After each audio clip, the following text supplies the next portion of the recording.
Capítulo 27. La verdadera riqueza.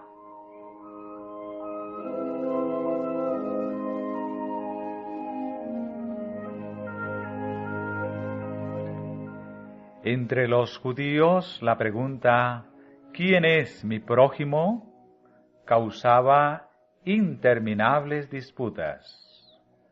No tenían dudas con respecto a los paganos y los samaritanos. Estos eran extranjeros y enemigos. Pero ¿dónde debía hacerse la distinción entre el pueblo de su propia nación y entre las diferentes clases de la sociedad? ¿A quién debía el sacerdote, el rabino, el anciano considerar como su prójimo? Ellos gastaban su vida en una serie de ceremonias para hacerse puros. Enseñaban que el contacto con la multitud ignorante y descuidada causaría impureza, que exigiría un arduo trabajo quitar. ¿Debían considerar a los impuros como su prójimo?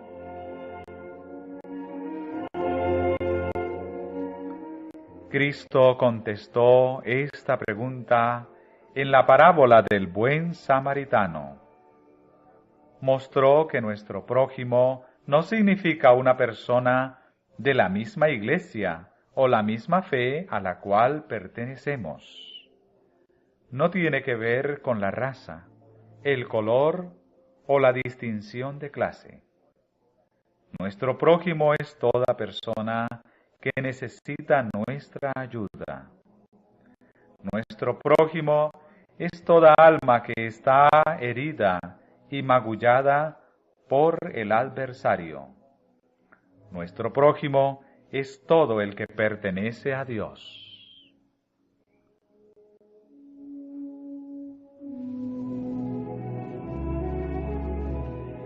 La parábola del buen samaritano fue suscitada por una pregunta que le hizo a Cristo un doctor de la ley.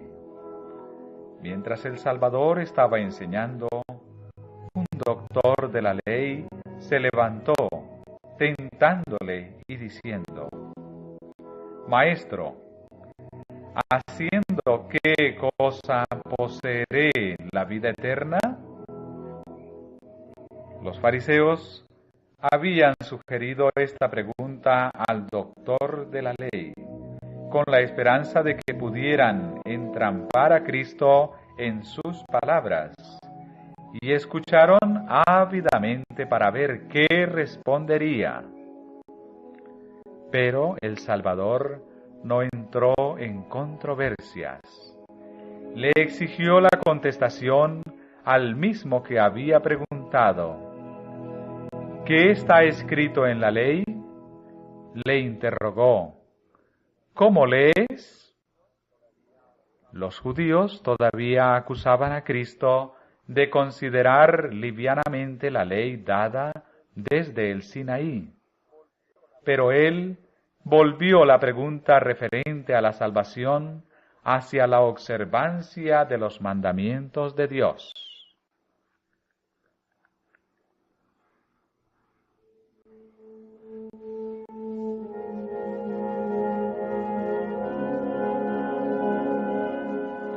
El doctor dijo: Amarás al Señor tu Dios de todo tu corazón y de toda tu alma y de todas tus fuerzas y de todo tu entendimiento, y a tu prójimo como a ti mismo.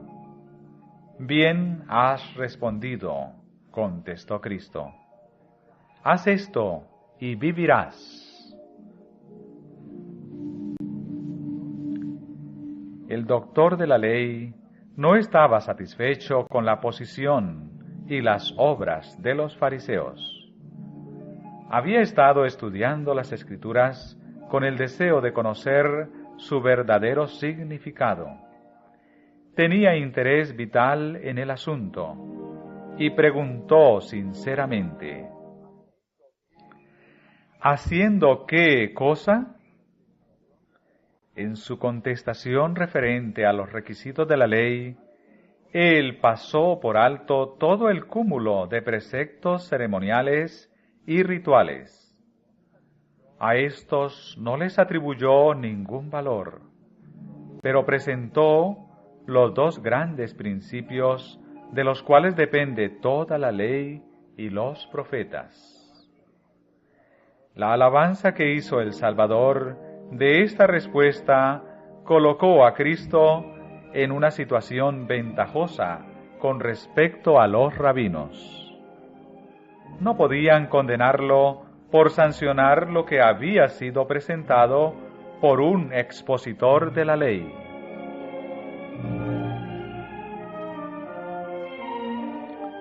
Haz esto y vivirás, dijo Cristo. En su enseñanza siempre presentaba la ley como una unidad divina, mostrando que es imposible guardar un precepto y violar otro, porque el mismo principio los enlaza a todos. El destino del hombre quedará determinado por su obediencia a toda la ley.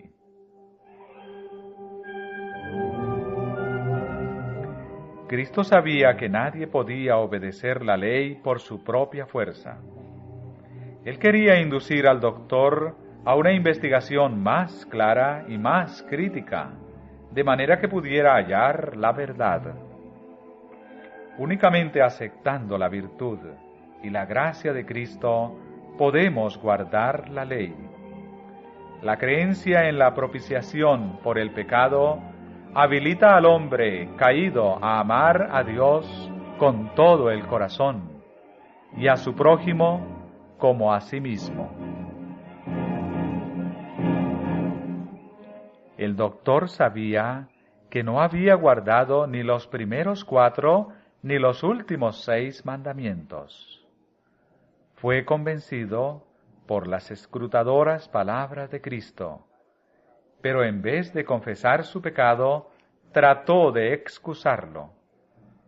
En vez de reconocer la verdad, trató de mostrar cuán difícil era cumplir los mandamientos. Así esperaba rechazar la convicción y defenderse ante los ojos del pueblo.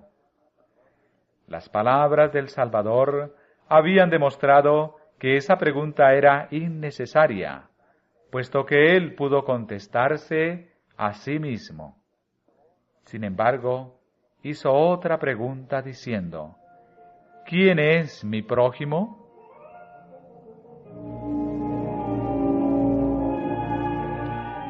Nuevamente Cristo rehusó entrar en controversia. Contestó la pregunta relatando un caso cuyo recuerdo estaba fresco en la memoria de sus oyentes. Un hombre descendía de Jerusalén a Jericó y cayó en manos de ladrones, los cuales le despojaron e hiriéndole se fueron, dejándole medio muerto. Viajando de Jerusalén a Jericó, el viajero tenía que pasar por una sección del desierto de Judea. El camino conducía a una hondonada desierta y rocosa que estaba infestada de bandidos y que a menudo era escenario de actos de violencia. Fue allí donde el viajero resultó atacado, despojado de cuanto de valor llevaba y dejado medio muerto a la vera del camino. Mientras yacía en esa condición, pasó por el sendero un sacerdote. Vio al hombre tirado, herido y magullado, revolcándose en su propia sangre, pero lo dejó sin prestarle ninguna ayuda. Se pasó de lado. Entonces apareció un levita. Curioso de saber lo que había ocurrido, se detuvo y observó al hombre que sufría. Estaba convencido de lo que debía hacer, pero no era un deber agradable. Deseó no haber venido por ese camino, de manera que no hubiese visto al hombre herido. Se persuadió a sí mismo de que el caso no le concernía, y él también se pasó de lado. Pero un samaritano, viajando por el mismo camino, vio al que sufría e hizo la obra que los otros habían rehusado. Con amabilidad y bondad ministró al hombre herido. Viéndole, fue movido a misericordia, y llegándose vendó sus heridas, echándoles aceite y vino. Y poniéndoles sobre su cabalgadura, llevóle al mesón, y cuidó de él. Y otro día, al partir, sacó 2 denarios, y diólos al huésped, y le dijo: Cuídamelo, y todo lo que demás gastares, yo cuando vuelva te lo pagaré. Tanto el sacerdote como el levita profesaban piedad, pero el samaritano mostró que él estaba verdaderamente convertido. No era más agradable para él hacer la obra que para el sacerdote y el levita, pero por el Espíritu y por las obras demostró que estaba en armonía con Dios.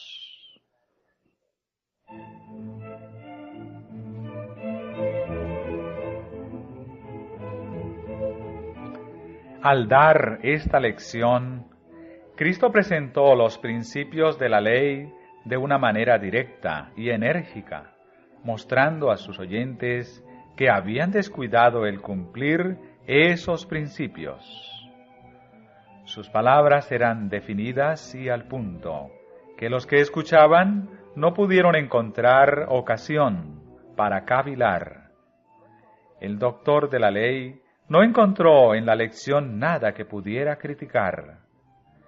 Desapareció su prejuicio con respecto a Cristo, pero no pudo vencer su antipatía nacional lo suficiente como para mencionar por nombre al samaritano.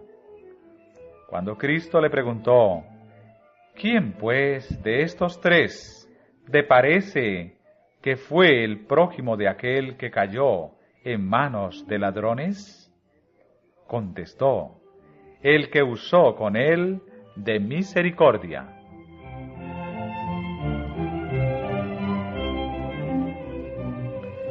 Entonces Jesús le dijo: Ve y haz tú lo mismo. Muestra la misma tierna bondad hacia aquellos que se hallan en necesidad. Así darás evidencia de que guardas toda la ley.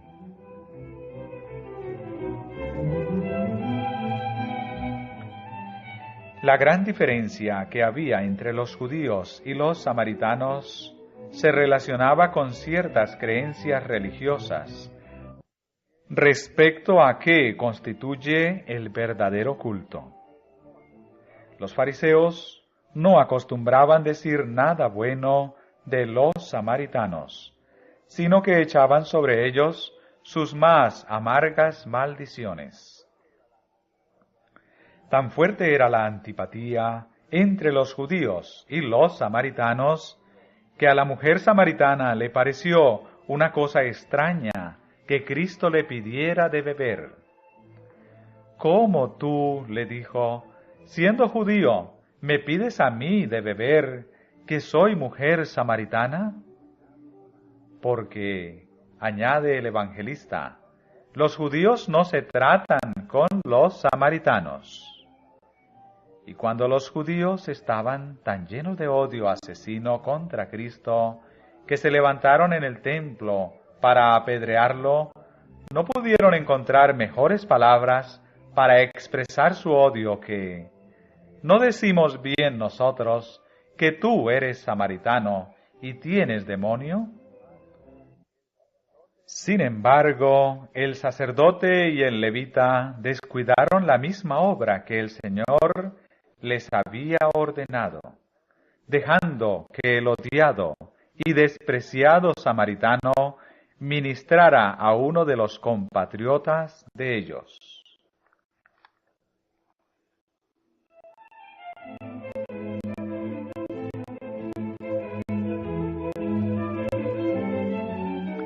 El samaritano había cumplido el mandamiento: amarás a tu prójimo como a ti mismo, mostrando así que era más justo que aquellos por los cuales era denunciado. A riesgo de su propia vida, había tratado al herido como hermano suyo. El samaritano representa a Cristo. Nuestro Salvador manifestó por nosotros un amor que el amor del hombre nunca puede igualar. Cuando estábamos heridos y desfallecientes, tuvo piedad de nosotros. No se apartó de nosotros por otro camino, y nos abandonó impotentes y sin esperanza a la muerte. No permaneció en su santo y feliz hogar, donde era amado por todas las huestes celestiales. Contempló nuestra dolorosa necesidad, se hizo cargo de nuestro caso, identificó sus intereses con los de la humanidad. Murió para salvar a sus enemigos. Oró por sus asesinos. Señalando su propio ejemplo, dice a sus seguidores: esto os mando, que os améis los unos a los otros, como os he amado, que también os améis los unos a los otros.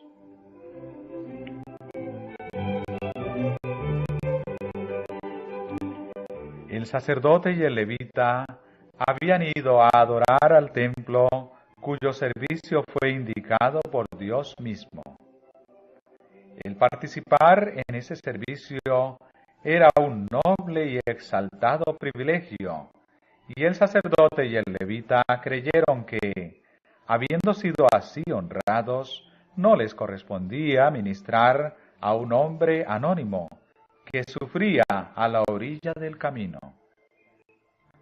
Así descuidaron la especial oportunidad que Dios les había ofrecido como agentes suyos de bendecir a sus semejantes.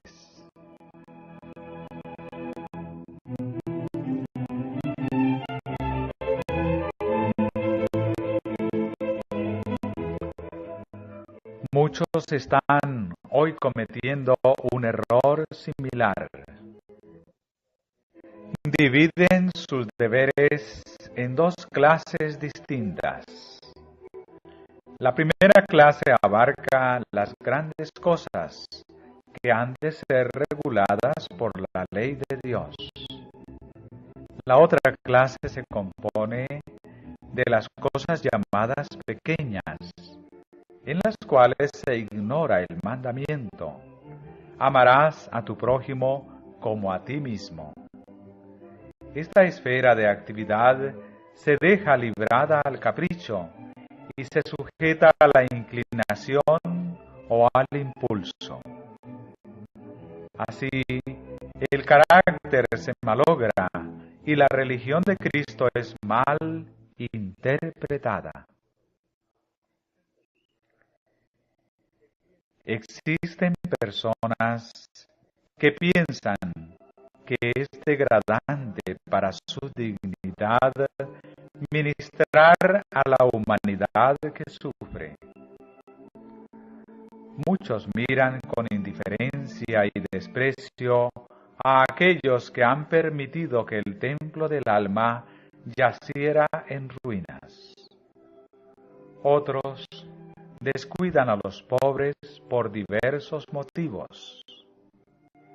Están trabajando como creen en la causa de Cristo, tratando de llevar a cabo alguna empresa digna.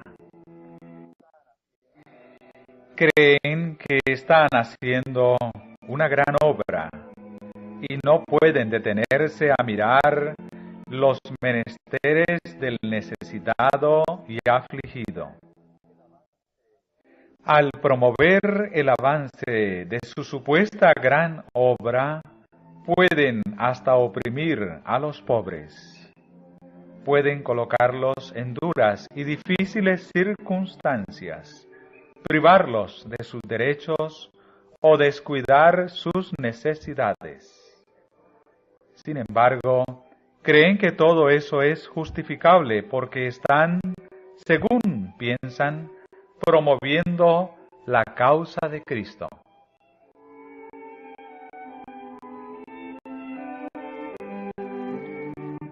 Muchos permitirán que un hermano o un vecino luche sin ayuda bajo adversas circunstancias. Por cuanto profesan ser cristianos, puede éste ser inducido a pensar que ellos, en su frío egoísmo, están representando a Cristo. Debido a que los profesos siervos de Dios no cooperan con Él, el amor de Dios, que debería fluir de ellos, es en gran medida negado a sus semejantes. Y se impide que una gran corriente de alabanza y acción de gracias ascienda a Dios de los labios y de los corazones humanos. Se lo despoja de la gloria debida a su santo nombre. Se lo priva de las almas por las cuales Cristo murió, almas a quienes anhela llevar a su reino para vivir en su presencia a través de las edades infinitas.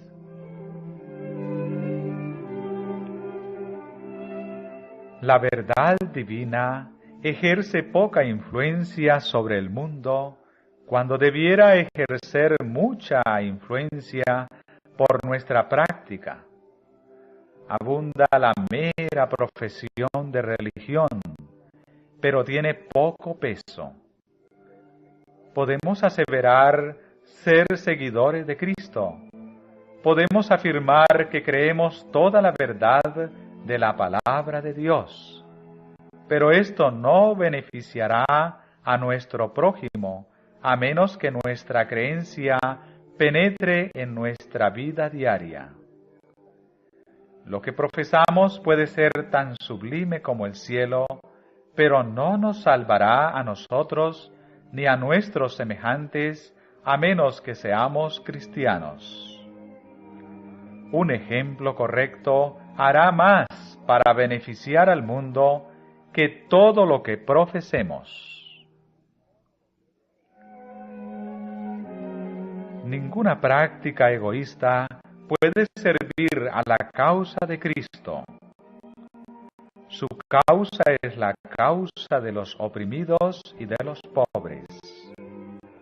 En el corazón de los que profesan seguirle se necesita la tierna simpatía de Cristo, un amor más profundo por aquellos a quienes estimó tanto que dio su propia vida para salvarlos. Estas almas son preciosas, infinitamente más preciosas que cualquier otra ofrenda que podamos llevar a Dios. El dedicar toda energía a alguna obra aparentemente grande, mientras descuidamos a los menesterosos y apartamos al extranjero de su derecho, no es un servicio que reciba su aprobación.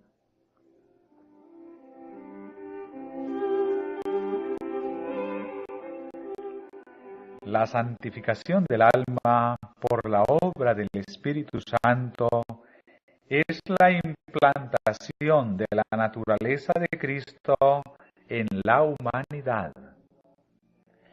La religión del Evangelio es Cristo en la vida, un principio vivo y activo. Es la gracia de Cristo revelada en el carácter y desarrollada en las buenas obras. Los principios del Evangelio no pueden separarse de ninguna fase de la vida práctica. Todo aspecto de la vida y de la labor cristiana debe ser una representación de la vida de Cristo.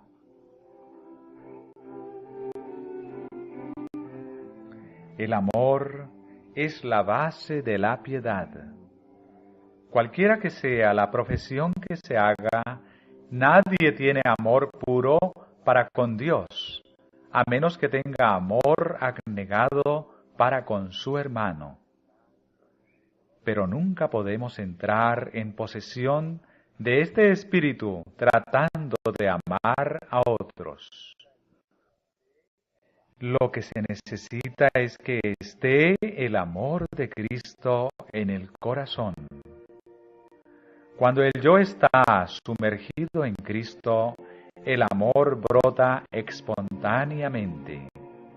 La plenitud del carácter cristiano se alcanza cuando el impulso a ayudar y beneficiar a otros brota constantemente de adentro. Cuando la luz del cielo llena el corazón y se revela en el semblante.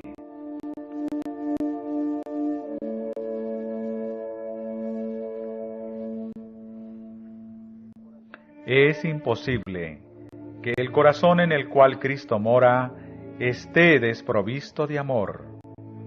Si amamos a Dios porque Él nos amó primero, amaremos a todos aquellos por quienes Cristo murió.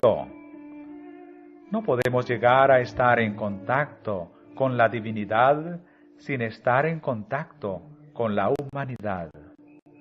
Porque en aquel que está sentado sobre el trono del universo se combinan la divinidad y la humanidad. Relacionados con Cristo, estamos relacionados con nuestros semejantes por los áureos eslabones de la cadena del amor.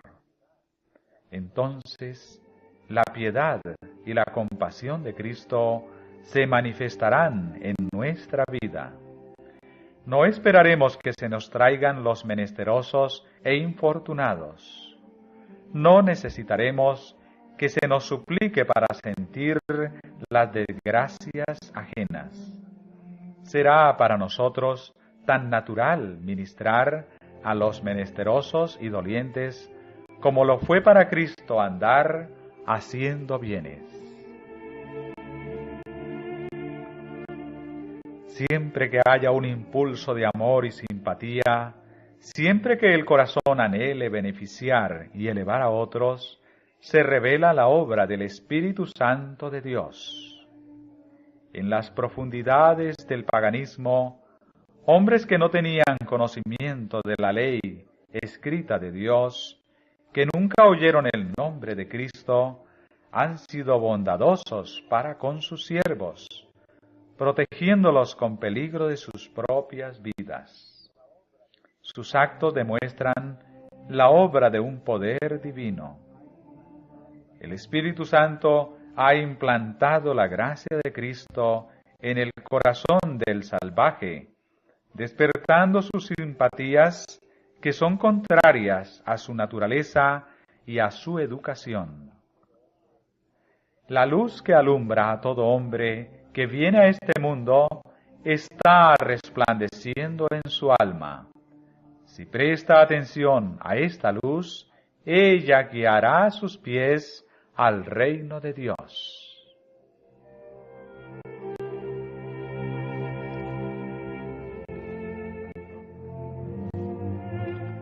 La gloria del cielo consiste en elevar a los caídos, consolar a los angustiados. Siempre que Cristo more en el corazón humano, se revelará de la misma manera. Siempre que actúe, la religión de Cristo beneficiará. Donde quiera que obre, habrá alegría.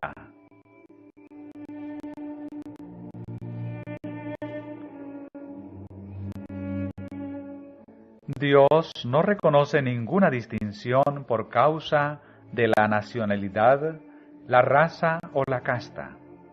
Es el hacedor de toda la humanidad. Todos los hombres son una familia por la creación y todos son uno por la redención. Cristo vino para demoler todo muro de separación, para abrir todo departamento del templo, para que cada alma pudiese tener libre acceso a Dios.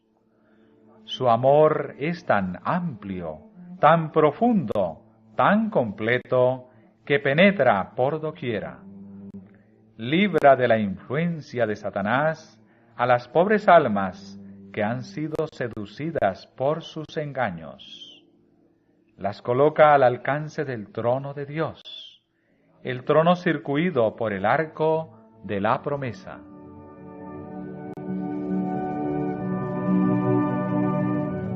En Cristo no hay ni judío ni griego, ni esclavo ni libre. Todos son atraídos por su preciosa sangre.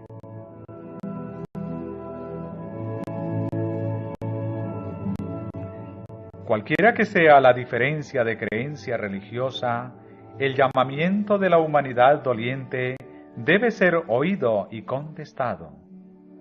Donde existe amargura de sentimiento por causa de la diferencia de la religión, puede hacerse mucho bien mediante el servicio personal.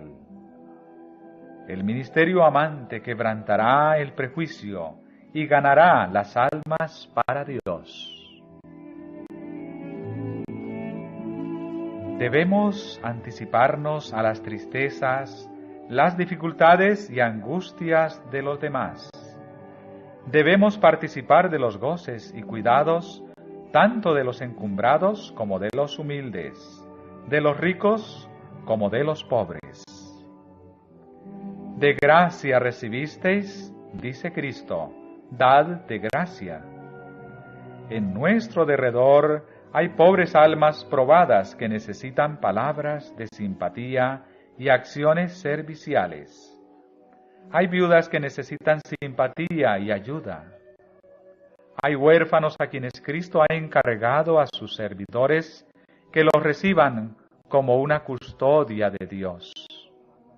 Demasiado a menudo se los pasa por alto con negligencia. Pueden ser andrajosos, toscos y aparentemente sin atractivo alguno, pero son propiedad de Dios. Han sido comprados con precio y a su vista son tan preciosos como nosotros. Son miembros de la gran familia de Dios y los cristianos como mayordomos suyos son responsables por ellos. Sus almas, dice, demandaré de tu mano. El pecado es el mayor de todos los males, y nos incumbe compadecernos del pecador y ayudarlo. Pero no todos pueden ser alcanzados de la misma manera. Hay muchos que ocultan el hambre de su alma. Les ayudaría grandemente una palabra tierna o un recuerdo bondadoso. Hay otros que están en la mayor necesidad y, sin embargo, no lo saben. No se percatan de su terrible indigencia de alma. Hay multitudes tan hundidas en el pecado que han perdido el sentido de las realidades eternas, han perdido la semejanza con Dios y apenas saben si tienen almas que salvar o no. No tienen fe en Dios ni confianza en el hombre. Muchas de estas personas pueden ser alcanzadas únicamente por actos de bondad desinteresada. Hay que atender primero sus necesidades físicas, alimentarlas, limpiarlas y vestirlas decentemente. Al ver la evidencia de vuestro amor abnegado, les será más fácil creer en el amor de Cristo.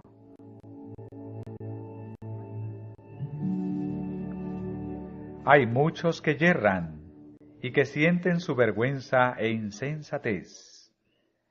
Miran sus faltas y errores hasta ser arrastrados casi a la desesperación. No debemos descuidar a estas almas. Cuando uno tiene que nadar contra la corriente, toda la fuerza de ésta lo rechaza. Extiéndasele una mano auxiliadora como se extendió la mano del hermano mayor hacia Pedro cuando se hundía. Diríjansele palabras llenas de esperanza, palabras que establezcan la confianza y despierten en ellos el amor. Tu hermano, enfermo de espíritu, te necesita, como tú mismo necesitaste el amor de un hermano. Necesita la experiencia de uno que ha sido tan débil como él, de uno que pueda simpatizar con él y ayudarle. El conocimiento de nuestra propia debilidad debe ayudarnos a auxiliar a otros en su amarga necesidad. Nunca debemos pasar por alto un alma que sufre sin tratar de impartirle el consuelo con que somos nosotros consolados. Es la comunión con Cristo, el contacto personal con un Salvador vivo, lo que habilita la mente, el corazón y el alma para triunfar sobre la naturaleza inferior. Háblese al errante de una mano todopoderosa que lo sostendrá, de una humanidad infinita en Cristo que lo compadece.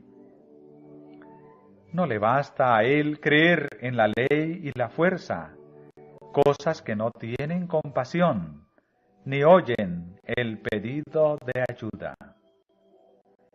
Necesita asir una mano cálida, confiar en un corazón lleno de ternura. Mantened su mente fija en el pensamiento de una presencia divina que está siempre a su lado, que siempre lo mira con amor compasivo. Invitadlo a pensar en el corazón de un padre que siempre se entristece por el pecado, en la mano de un padre que está todavía extendida, en la voz de un padre que dice: ¿O forzará alguien mi fortaleza? Haga conmigo paz, sí, haga paz conmigo. Cuando os dedicáis a esta obra, tenéis compañeros invisibles para los ojos humanos. Los ángeles del cielo estaban al lado del samaritano que atendió al extranjero herido, y están al lado de todos aquellos que prestan servicio a Dios ministrando a sus semejantes. Y tenéis la cooperación de Cristo mismo. Él es el restaurador, y mientras trabajéis bajo su dirección, veréis grandes resultados. De nuestra fidelidad en esta obra no solo depende el bienestar de otros, sino nuestro propio destino eterno. Cristo está tratando de elevar a todos aquellos que quieran ser elevados a un compañerismo consigo, para que podamos ser uno con Él, como Él es uno con el Padre. Nos permite llegar a relacionarnos con el sufrimiento y la calamidad a fin de sacarnos de nuestro egoísmo.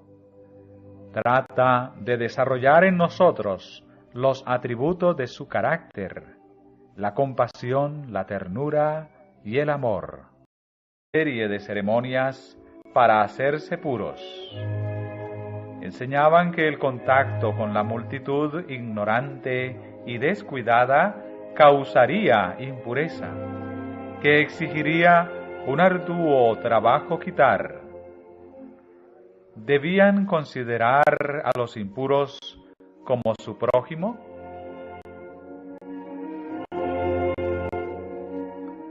Cristo contestó esta pregunta en la parábola del buen samaritano. Mostró que nuestro prójimo no significa una persona de la misma iglesia o la misma fe a la cual pertenecemos. No tiene que ver con la raza, el color o la distinción de clase. Nuestro prójimo es toda persona que necesita nuestra ayuda. Nuestro prójimo es toda alma que está herida y magullada por el adversario. Nuestro prójimo es todo el que pertenece a Dios.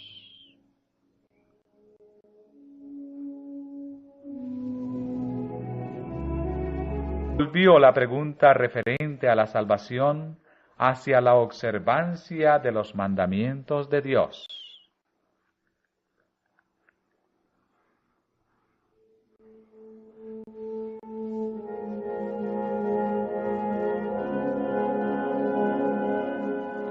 El doctor dijo: amarás al Señor tu Dios de todo tu corazón y de toda tu alma y de todas tus fuerzas y de todo tu entendimiento, y a tu prójimo como a ti mismo.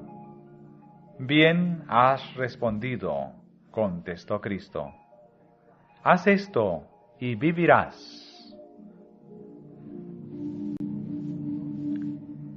El doctor de la ley no estaba satisfecho con la posición y las obras de los fariseos. Había estado estudiando las Escrituras con el deseo de conocer su verdadero significado. Tenía interés vital en el asunto y preguntó sinceramente: ¿haciendo qué cosa? En su contestación,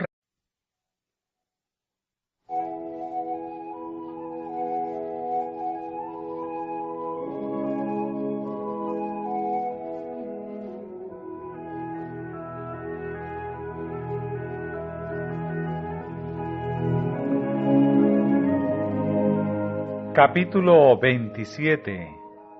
La verdadera riqueza.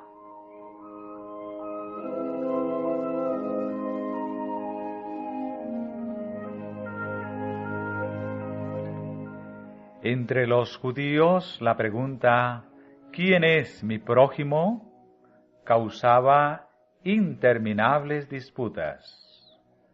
No tenían dudas con respecto a los paganos y los samaritanos. Estos eran extranjeros y enemigos. Pero ¿dónde debía hacerse la distinción entre el pueblo de su propia nación y entre las diferentes clases de la sociedad? ¿A quién debía el sacerdote, el rabino, el anciano considerar como su prójimo? Ellos gastaban su vida en una serie. La parábola del buen samaritano fue suscitada por una pregunta que le hizo a Cristo un doctor de la ley. Mientras el Salvador estaba enseñando, un doctor de la ley se levantó, tentándole y diciendo: Maestro, ¿haciendo qué cosa poseeré la vida eterna? Los fariseos habían sugerido esta pregunta al doctor de la ley, con la esperanza de que pudieran entrampar a Cristo en sus palabras, y escucharon ávidamente para ver qué respondería. Pero el Salvador no entró en controversias. Le exigió la contestación al mismo que había preguntado. ¿Qué está escrito en la ley? Le interrogó. ¿Cómo lees? Los judíos todavía acusaban a Cristo de considerar livianamente la ley dada desde el Sinaí. Pero él, volvió referente a los requisitos de la ley, Él pasó por alto todo el cúmulo de preceptos ceremoniales y rituales. A estos no les atribuyó ningún valor, pero presentó los dos grandes principios de los cuales depende toda la ley y los profetas.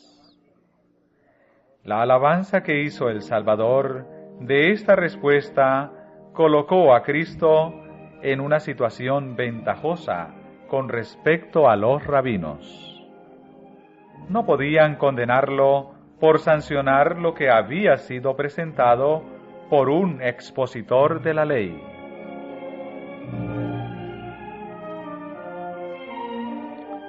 Haz esto y vivirás, dijo Cristo. En su enseñanza siempre presentaba la ley como una unidad divina, mostrando que es imposible guardar un precepto y violar otro, porque el mismo principio los enlaza a todos. El destino del hombre quedará determinado por su obediencia a toda la ley.